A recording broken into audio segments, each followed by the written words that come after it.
Good morning, good afternoon, good evening, wherever you are. My name is Sameh Wahba. I'm the Global Director for the World Bank's Urban Disaster Risk Management, Resilience and Land Global Practice, and I am also a member of the board of the Resilient Cities Network, which for us is a reflection of the importance that we put both on the issues of cities and resilience. Now, on the occasion of Earth Day today, for us, the agenda of urban resilience is really and arguably one of the most complex challenges of our times. Why? Because it sits at the intersection of two forces, urbanization and climate change, which are changing our world today. Urbanization is happening at an unprecedented pace and scale. Today, 54-55% of the world's urban population lives in cities. By 2050, we expect that figure to increase to about 70%, with cities welcoming 2.5 billion new persons in cities. That is the equivalent population of the entirety of Turkey moving into cities every year between now and 2050. As for climate change, it's resulting in the increased severity and frequency of disasters from natural hazards, and the average annualized losses is somewhere in the range of 300 billion and increasing. Now, these are compounded by other risks, including pandemics, conflict, and so on and so forth, which are putting cities really at a major strain and are putting much more onus on them to be better prepared to deal with these emergencies.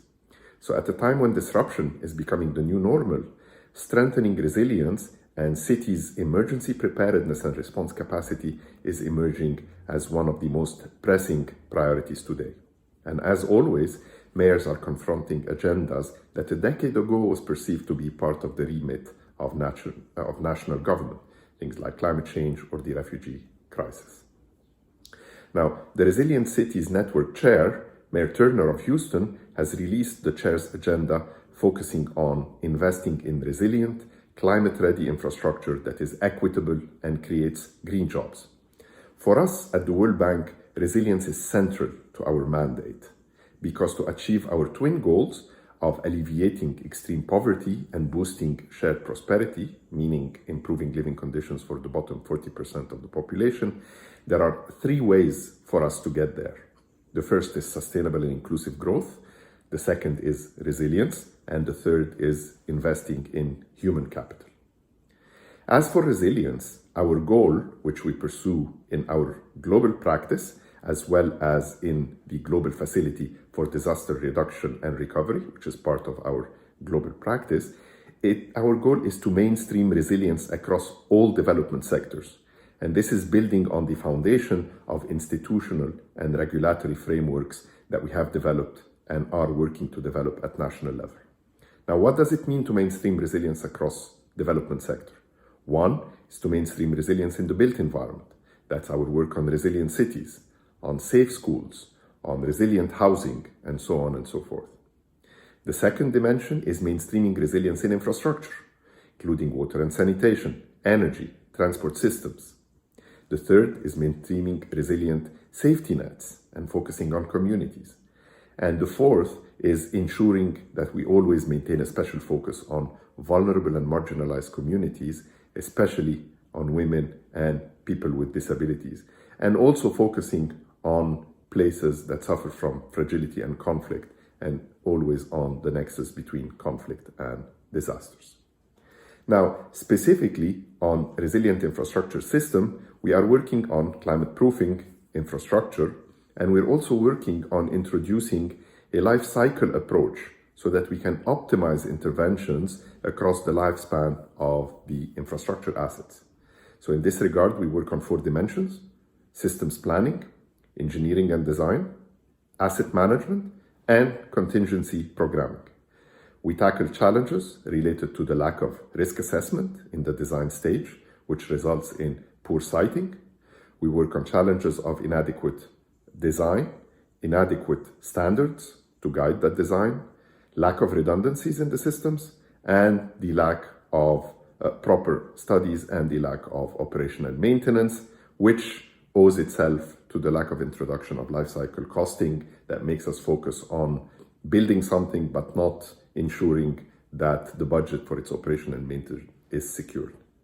We've introduced this work to strengthen the resilience of the transport sector, for instance, in many places, including small island states, which are exposed to significant impacts of natural hazards, as well as in a variety of countries, including, for instance, Mongolia, with a focus on its capital city, Ulaanbaatar.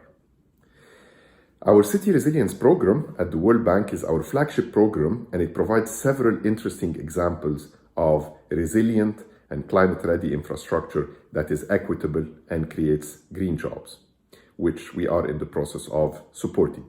So this program, which we call CRP, aims to mainstream resilience in the planning process and to scale up access to finance by crowdsourcing funds from both other donors as well as from the private sector. For attracting private investment in resilient urban infrastructure, what we focus on is the use of guarantees and other credit enhancement instruments so that we can de-risk private investment in urban infrastructure, especially when it's applied in developing countries, and we have a special focus on sub-Saharan Africa. So in several of our programs, such as in the city of Beira in Mozambique, in Accra in Ghana, in Dakar in Senegal, and in Abidjan in Côte d'Ivoire, we are tackling, for instance, the issue of severe flooding that is affecting these cities, and in particular having a devastating impact on the poor who live in the most flood-prone and impacted areas. Now, flooding is a complex problem because it touches on flood protection infrastructure, a combination of both grey and green infrastructure, but also it touches on solid waste management because uncontrolled waste and dumping clogs the flood protection infrastructure. And it also touches on the problem of uncontrolled urban expansion, which expands in the flood-prone areas. So we provide integrated solutions that include this flood protection infrastructure, which includes nature-based solutions. We also provide modern sanitary landfills as part of the overall solid waste management program. This infrastructure, for instance, for solid waste, is green, is creating jobs. Nature-based solutions, amongst the flood protection infrastructure, is also contributing to green solutions. And at the same time, it can create jobs through systems like the payment for environmental services that provide small payments for farmers and poor communities to help preserve the environment. And at the same time, these types of investments can create higher land values and better site conditions. The flood protection infrastructure de-risks the flooding of the land, enables it to be planned for higher densities, more compact cities that are greener and with lower emissions, and of course more livable. Now, in the city of Beira, we have built 11 kilometers of flood protection infrastructure, which after Cyclone Idai was the only thing standing. We also built a 17-kilometer linear park at the margins of the Shebeve River, which is serving not only as a green lung to the city, but it's strengthening the city's ability to absorb and manage stormwater runoff and reduce flooding impact. So to conclude, on the occasion of Earth Day, we're reminded of the importance of strengthening urban resilience and mainstreaming resilience across sectors. It's not only a development imperative, it's also good business, good for inclusion, and good for the planet. Thank you very much.